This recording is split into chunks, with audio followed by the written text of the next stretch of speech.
सर्वरोगशमनार्थस्तोत्रं श्रीगणेशाय नमः।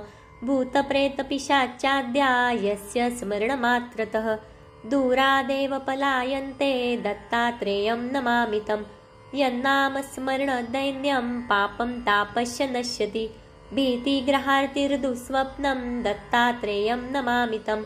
दद्रुकस्फोटककुष्ठादि महामारी विसूचिका नश्यन्त्यन्यपि रोगाश्च दत्तात्रेयं नमामि तं।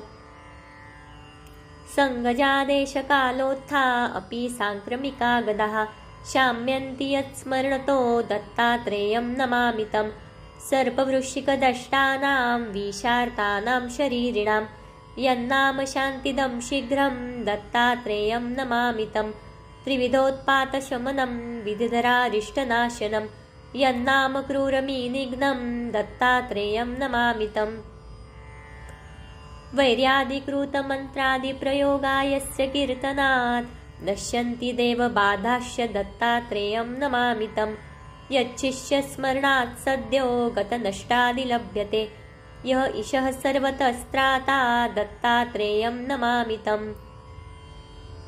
जयलाभयशः कामदातुर्दत्तस्य यः स्तवं भोगमोक्षप्रदस्येमं पठेत् दत्तप्रियो भवेत् इति श्री परमपूज्य श्री वासुदेवानंद सरस्वती विरचितं सर्वरोगशमनार्थ स्तोत्रं सम्पूर्णम्।